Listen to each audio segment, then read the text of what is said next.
How long have you guys been married now? 33 years as of a few weeks ago, yeah. That's great. Congrats. Yeah. Together, 35. Yeah. Or, to hear her tell it, 34 3/4. Yeah. Don't you think it's kind of BS when, like, we count, like, for me, because we dated for 5 years, when we count, like, years married and not years together? I feel like, well, what about, like, the 5 years? No, we sure. put in a lot of work should before. just be years together. No, I think so, too. I think that's Absolutely. BS, but whatever. These U.S. traditions. Okay. So what's the secret to, I'm going to ask Carrie first because I know Mark's answer. Your answer might be the same, but what's the secret to a successful marriage? Me. I love it. You know what? I got a degree in spiritual psychology. I've always done a lot of work on trying to have a happy marriage. Yeah. And I see I see my daughter reading the books now, and I see the things she's doing, and I love it. You know, she's like, we were here a year ago, and now we're here, and I read this, and I read this, and I just love it. And I really think that I'm constantly striving to have the best relationship that I can possibly have. And I can honestly say, we've never been happier. Yeah. I would say not even the first month or the first year. Yeah. I know about you. Yeah, no, I agree with that. Yeah.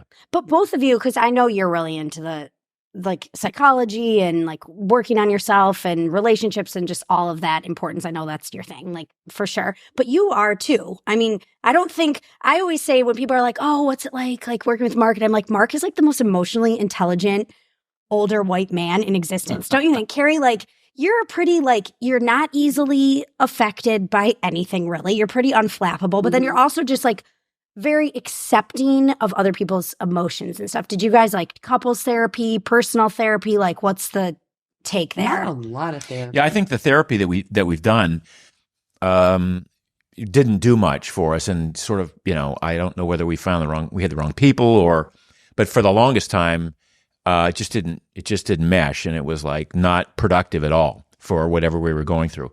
Then we found some people.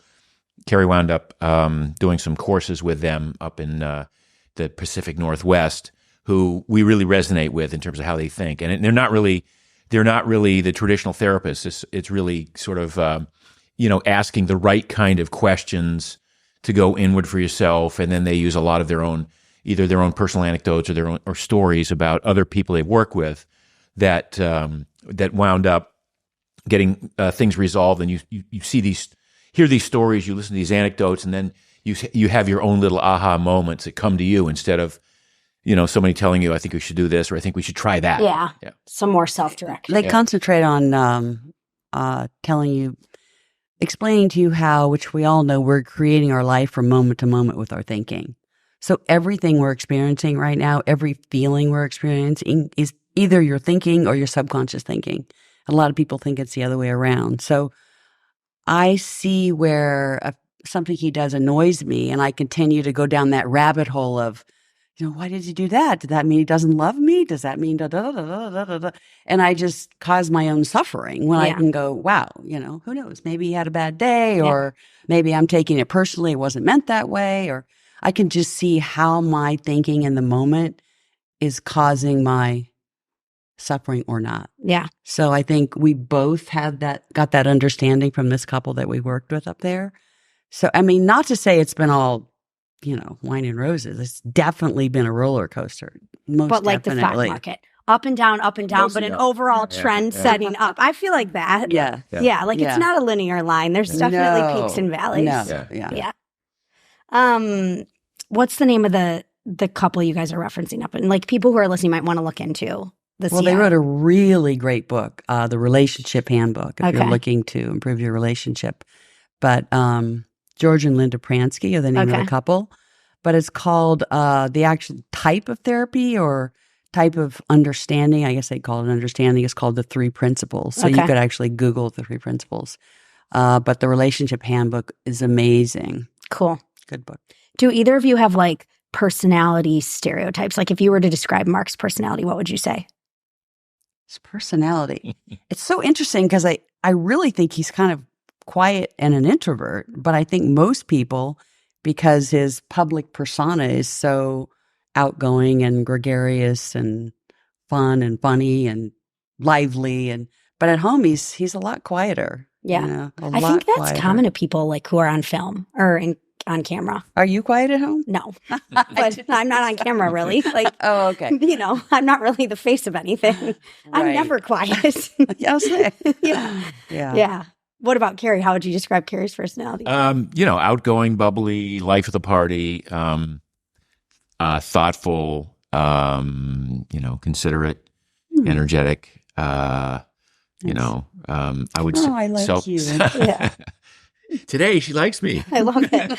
One day at a time. Wait, but you didn't tell me because I asked Carrie, so we got her answer. But what do you think the secret is? Well, I mean, Successful marriage? you and I have talked about this, you know, offline over the years. I think lots of sex is really important in a relationship. agree. Good sex. Yeah, lots of good sex. Yeah. I agree. Yeah. You know, I think like sex is wasted on the youth. Like, I feel like sex is getting better as I get older. Oh, it's never been this good. And we're approaching 70. Yeah. And I think that's great. I think we have a problem in our society where like the older you get, the like grosser it is to have sex. And like sex should never be considered gross. I mean, or like with this body, how could it be? I know, but I mean, how could that be? I know, but I so just lucky. think that's an interesting dynamic. Do you think are like most of your friends still having sex? You know what? It's surprising how many people aren't having sex. Yeah. But I'd say most of my friend group, my close friends are having sex. Yeah. But it's this. Oh my God, it's scary how many people aren't or don't care. I saw this psychologist. She was saying if you like haven't had sex with your partner in a year, you're likely to never again. Like it will either end or you will just continue on. But and there's like a big trend going on now with like young men where they're like not having sex. Everything's like all the interactions are taking place digitally. They're not like out meeting women. I think this is like a big problem. Like you've often said, there's only like a few primal pleasures left in life, like food, right, sex. Right. I mean, what else do we really have that has been with us for, you know, I don't think we'd be together. No, we wouldn't. If we didn't have such a great I know Adam and I are like, we wouldn't even like each other because like we can tell like after, you know, we have 3 kids under 5. So sometimes like, you know, 5 or 7 days will go by and then we're like starting to fight. And it's like, I'm like, oh, hello. Like, you know, you just got to pay attention to that part. But we'll go a couple days and I'll notice he's grouchy. Yeah. So I look at him and I go, okay, we definitely need to have sex tonight. I know. And I interviewed this Dr. Amy Killen and she was saying that there's all these like health benefits of having orgasms. And I was like, He should orgasm 21 days No, a month. 100 times a year. Or something. I'm like, we should not. 21 days a month. Oh, that's what a you lot. send me. That's a lot. 21 times a month, Yeah, that's you're going to be doing some of that yourself. Yeah, that's for sure.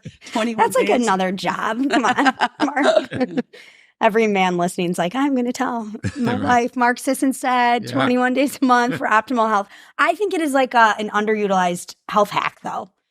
I think, I mean, what happens to your testosterone if you're not having sex? It goes down for It sure. does. Yeah. So this is like a natural way of boosting testosterone. One of many, but yeah. Yeah.